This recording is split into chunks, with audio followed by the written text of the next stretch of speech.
तो अब हमारा अगला टॉपिक है database system versus data warehouse. तो ये टॉपिक स्टार्ट करने से पहले मैं थोड़ा सा OLTP और OLAP क्लियर कर देता हूँ, क्योंकि जब ये टॉपिक कंपोनेंट में आया था तब मैंने उतना डिटेल में नहीं बताया था।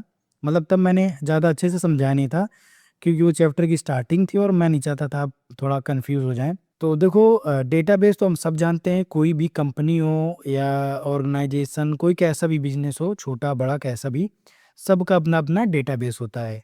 ठीक है। और डेटाबेस को देखो, डेटा वेयर हाउस से कंपेयर मत करना, मतलब उससे कंफ्यूज मत होना।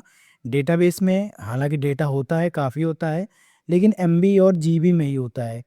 जबकि डेटा वेयर हाउस में टेराबाइट और पेंटाबाइट में डेटा होता है, मतलब बहुत ज़्यादा डेटा होता है। तो ये जो डेटाबेस है, जैसे एग्जांपल ने, जो तुम्हारा कॉलेज है जिसमें तुम पढ़ रहे हो, उनका भी एक डेटाबेस होगा। वहाँ सारे स्टूडेंट का ब्रांच वाइज और उनके बारे में सारी इंफॉर्मेशन, किस कोर्स में एनरोल्ड है, सारा कुछ डेटा होगा। तो ये तो हो गई डेटाबेस की कहानी। बात आती है OLTP की। तो देखो, ये जो भी तुम्हारे डेली के जो ऑपरेशन होते हैं, मतलब जो भी फास्ट एंड स्मॉल स्मॉल जो भी ट्रांजैक्शंस हो रहे हैं, लाइक ATM से पैसे निकालना, किसी शॉपिंग ऐप में ऑर्डर प्लेस करना, या कहीं कोई नया यूज़र रजिस्टर करना, तो ये सब जो भी fast and small small transaction जो भी हो रहे हैं, इन्हीं को हैंडल करने के लिए जब एक इसी डेटाबेस को जब हम डिज़ाइन करते हैं, तो ये जो पूरा सिस्टम है,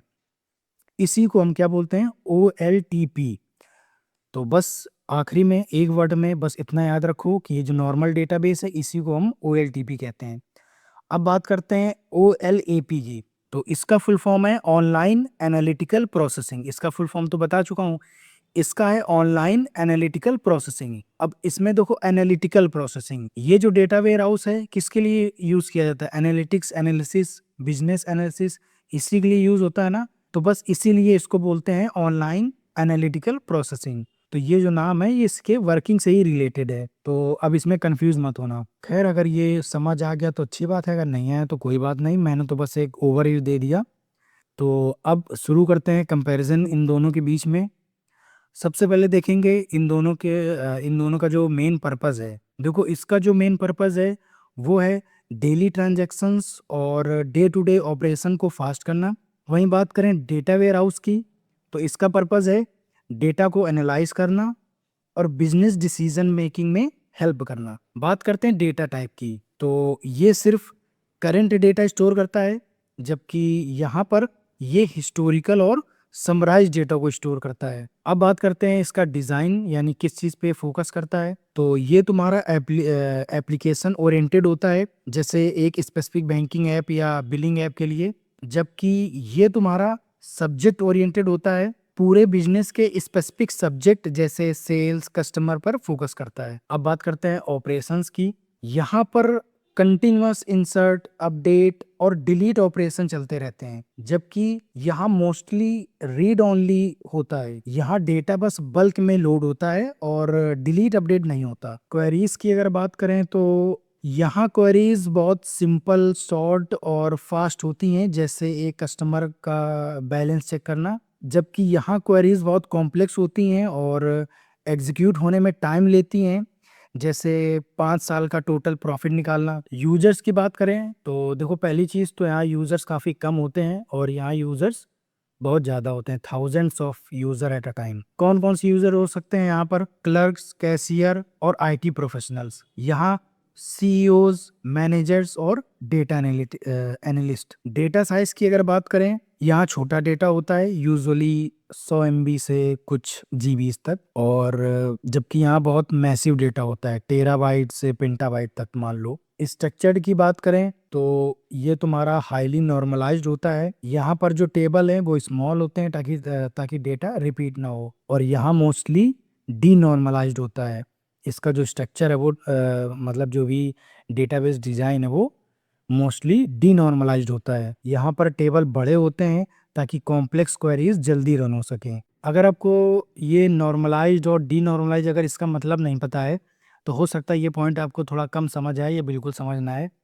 देखो, क्योंकि ये जो तुम्हारा जो डेटा है, मतलब डेटाबेस की हम यहाँ पर बात कर रहे हैं, और डेटाबेस में यहाँ पे जो हमारा मेन जो गोल होता है वो ये होता है कि स्पेस, क्योंकि हमारे पास ज़्यादा नहीं है स्पेस, हमारे पास यहाँ ज़्यादा है डेटा वेयर हाउस में, यहाँ पर हमारे पास स्पेस ज़्यादा नहीं है। और आपने मतलब जब ये टॉपिक पढ़ा होगा डीबीएमएस में, तो आपने पढ़ा होगा रिडंडेंसी। रिडंडेंसी होता है जब वैल्यूज रिपीट होती हैं, मतलब डुप्लीकेसी ऑफ डेटा, ये सब।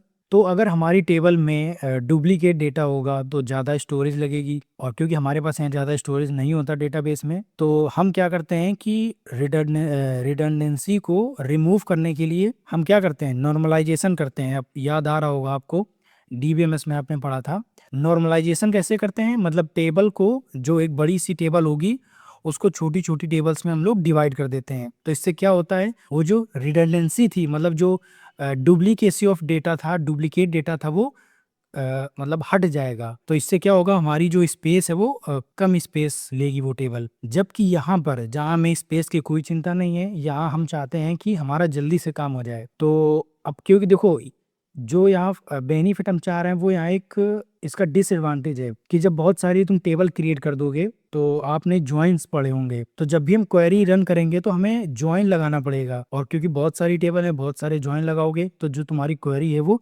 स्लो हो जाएगी।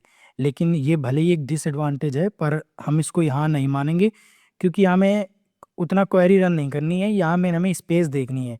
लेकिन यहाँ में स्पेस की कोई चिंता नहीं, डेटा वेयर हाउस में बहुत सारी स्पेस है, यहाँ हमें क्वेरी पे देखना है कि हमारी जल्दी से क्वेरी फास्ट रन करे, ठीक है, क्योंकि हमें एनालिसिस के लिए डेटा चाहिए। तो यहाँ पर हम क्या करते हैं, इसी का जस्ट उल्टा, नॉर्मलाइजेशन यानी टेबल डिवाइड करना, उसी को उल्टा कर देंगे डी नॉर्मलाइजेशन। जो छोटी छोटी टेबल, जो यहाँ से हम डेटा, देखो यहाँ से ही तो डेटा यहाँ लाते हो, ठीक, तो जो छोटी छोटी टेबल है उनको हम कंबाइन कर देंगे, वो बड़ी टेबल बना देंगे। इससे क्या होगा, रिडंडेंसी फिर से बढ़ जाएगी, यानी जो डुप्लीकेसी ऑफ डेटा है वो फिर से बढ़ जाएगा, ज़्यादा स्पेस, ज़्यादा स्टोरेज इसमें लेगा। लेकिन हमें स्पेस की कोई चिंता नहीं है। अब क्योंकि टेबल कम है तो हमें ज़्यादा जॉइंट्स वगैरह नहीं लगाना पड़ेगा, जो क्वेरी है वो काफ़ी फास्ट रन होगी, और वही हमें यहाँ पे चाहिए, ठीक है। तो अब ये पॉइंट हो सकता है आपको समझ आ गया होगा। तो आज के लिए बस इतना ही। Till then take care, keep learning, and I will see you in the next video.